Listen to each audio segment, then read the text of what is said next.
Former President Donald Trump is on the campaign trail this week, looking to regain momentum following the DNC.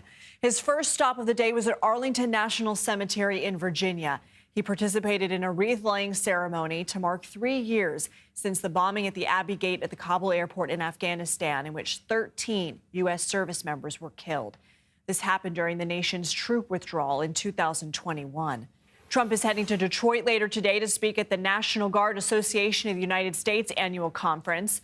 On Thursday, he'll be back in Michigan before hosting a town hall in Wisconsin.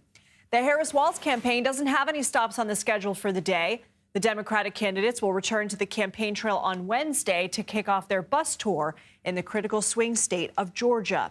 We have team coverage of the race for you. CBS News campaign reporter Aaron Navarro is in Washington covering the Harris campaign. But let's start with CBS News campaign reporter Jake Rosen, who is in Detroit ahead of Trump's visit. Jake, good to see you. It's a busy day on the trail for the former president. What's the purpose of his stop in Arlington this morning, followed by the trip to Detroit this afternoon?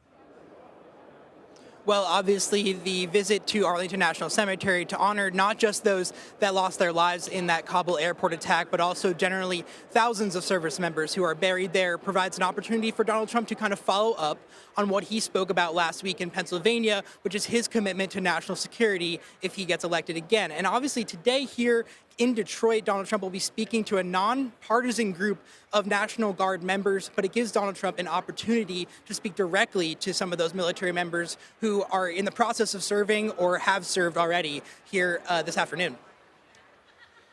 Republican vice presidential candidate Senator J.D. Vance says Trump would veto a federal abortion ban, allowing the issue to be a state-by-state decision. He was asked about this during an interview Sunday. Let's listen.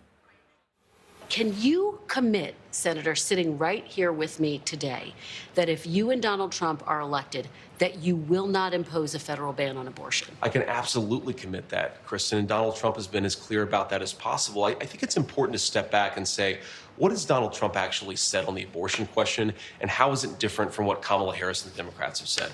Donald Trump wants to end this culture war over this particular topic.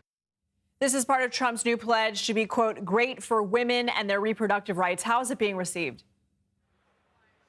Well, by some conservative groups, that's not good enough. And we saw what Trump said to our colleague Caitlin Huey-Burns last week as well about enforcing the Comstock Act, which could potentially be used to ban the application and mailing out of abortion medicine through the U.S. mail. And Donald Trump said he would not enforce that either. And on both of those things, Donald Trump is still kind of to the left of his party, although Donald Trump takes credit consistently for what he did in appointing justices to the U.S. Supreme Court that eventually struck down Roe versus Wade. So this is kind of that towing the line that Donald Trump has had to continue to do as the campaign has continued between those pro-life groups out of Republicans and also some more pro-choice, potentially conservatives that still will vote for him in November or is hoping to vote for him in November. Jake, let's talk about the debate. There's been some back and forth over rules for the September 10th debate on ABC, specifically over mics and whether they can be muted after a response. The Harris campaign wanted no muting. The Trump campaign wanted muting. What is Trump himself now saying? Well, Donald Trump, after that Arlington National Cemetery stop, did an off-the-record kind of appearance at a Vietnamese neighborhood and a Vietnamese market where he was asked by the pool reporter there a couple of different questions about the debate. He said he's still open to it, but he's looking at other options for a potential other network to host that same debate. Obviously, Trump tried to force a Fox News debate just days before this one that was already agreed to. Donald Trump did say, though, that he would be open to leaving the rules the same as they were, and he said that he's okay with whatever decision is made in terms of whether there's a hot mic or not. So we saw a Biden campaign advisor say on X just a couple minutes ago that Trump answered the question on behalf of his handlers and that the debate is still set. But obviously this game of ping pong has continued all morning between the two campaigns on this. We'll have to see how it finishes out. You mean Harris campaign advisor, right? Yes, Harris campaign advisor. Sorry. Gotcha. All good. Jake Rosen, thank you so much. The Harris campaign is reporting a big boost in fundraising following last week's Democratic National Convention. Yesterday, they announced they raised $540 million since the vice president entered the race last month, touting a surge in donations during the DNC as the party rallied around its new ticket. Aaron Navarro is tracking the Harris campaign for us. Aaron, what can we expect to see from her campaign this week?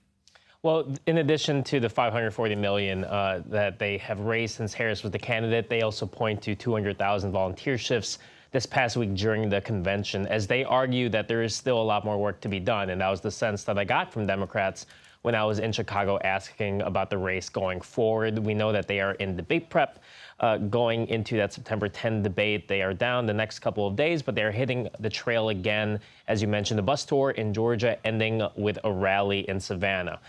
They also have a new TV ad focused on the economy. So their systems are all go following the convention in Chicago. We just discussed the debate. It's just 16 days away. What do we know about Harris's position? Well, we know the microphone ping pong, as you mentioned. They seem to believe that it is all set, that rule is set, especially after Trump said it doesn't matter to him whether the mics are on the whole time or not. But we know this will be a critical debate for both Harris and Trump, a new candidate for Trump to debate with ABC in, I believe, Pennsylvania later this month. Aaron Navarro, thank you.